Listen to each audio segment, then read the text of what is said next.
तो शंकर जी ने देखा, भोलेनाथ भगवान ने देखा कि इस दुनिया में जो चाहो वो देने की ताकत मंत्रों में है। क्या है? मंत्रों में। देखो, मंत्र में आकाश गमन मंत्र भी है। क्या मंत्र? आकाश गमन। मैसूर के पास कनकगिरी एक गांव है, सुना कनकगिरी नाम? मैसूर के पास कनकगिरी, हाँ, दिगंबर क्षेत्र है कनकगिरी। तो कनकगिरी में ही नागार्जुन हुए, जो सिद्ध विद्याधर सिद्धि के बड़े संत थे। नागार्जुन कल्प नाम का एक पुस्तक है।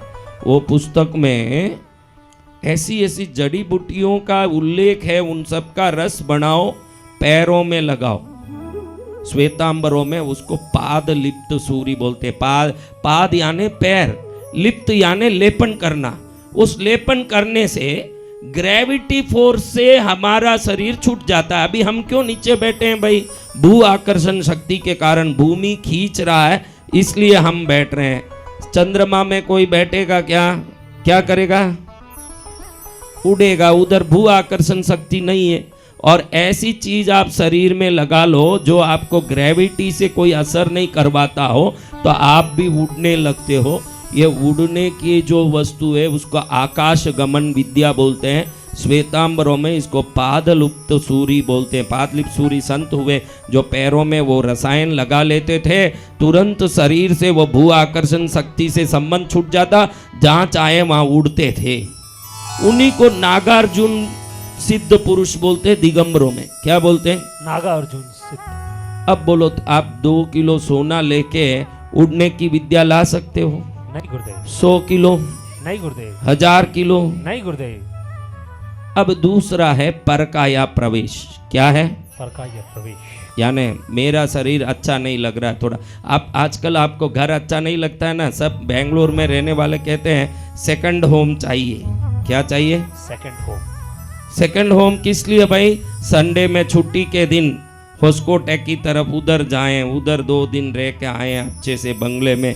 उधर क्या है भाई? तेरा गायें रखी हुई है, उधर हमारा छोटा सा फार्म हाउस है, उसमें थोड़े सब बगीचे हैं। संडे मॉर्निंग जाते हैं, उधर बढ़िया दाल बाटी बनाते हैं, बगीचे में घूमते हैं, शाम को घर आते हैं। तो आप रहने वाले घर का दूसरा होम देखते हैं, सिद्ध पुरुष रहने वाले शरीर का दूसरा शरीर देखते हैं। और दूसरे शरीर में घुसने की विद्या को परकाया प्रवेश कहते हैं। क्या कहते हैं? परकाया प्रवेश। परकाया प्रवेश यानी इधर से निकलना, उधर घुस जाना। किसमें? जो जीते शरीर में घुसे वो भूत। आप जिंदे हो, आप में कोई घुस जावे, उसको क्या कहें? वो नहीं। किसी ऐसे शरीर जिसमें प्राण नहीं हो, उसमें ये घुसते ही उसमें प्राण आ जाए और वो चलने लगे। अब इन सब सिद्धियों को कितने रुपए में खरीदोगे? नहीं खरीद सकते। हाँ?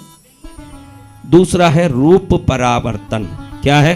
रूप परावर्तन। रूप परावर्तन यानी अपने रूप को बदला लेना।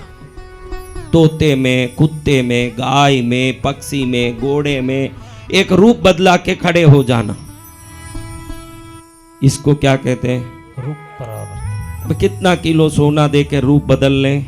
नहीं बदल सकते। यानी भौतिक संपदा का एक कीमत निश्चित है, आध्यात्मिक संपदा का कीमत ही नहीं है, वो बेशकीमती है। कहने का मतलब है आध्यात्मिक संपदा बेशकीमती है। क्या है?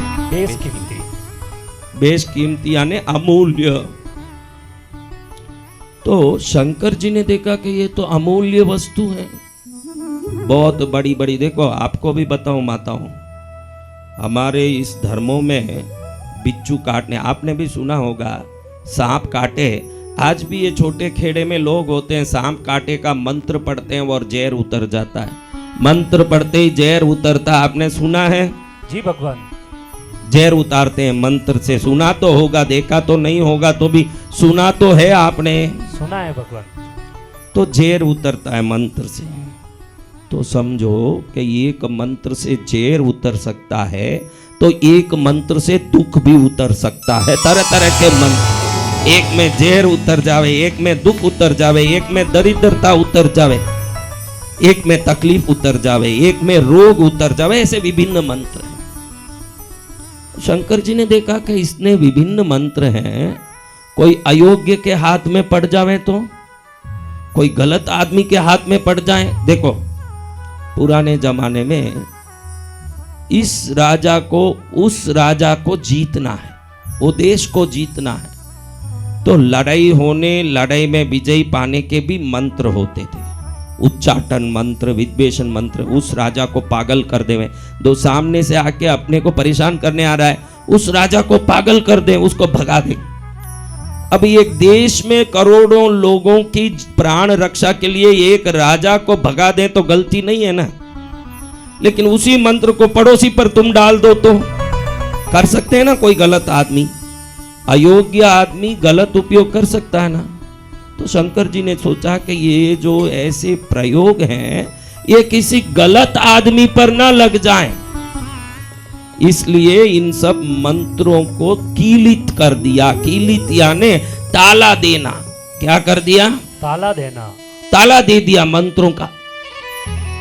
अभी कोई चीज को अंदर रख के ताला दे दिया, भाई कब मिलेगा?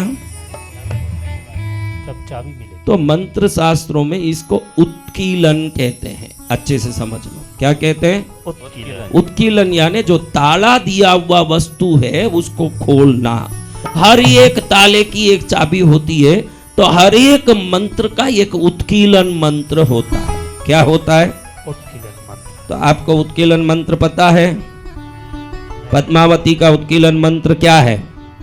भैरव जी का उत्कीलन। इसलिए सुबह मैंने बोला कि भाई तुम्हारी पूजा मंत्र सब में कहीं ना कहीं त्रुटि हो सकती है, तो आप समझे कि क्यों होगी। मैं तो बोल रहा हूँ आपके पास उत्कीलन मंत्र नहीं है। क्या नहीं है? उत्कीलन मंत्र।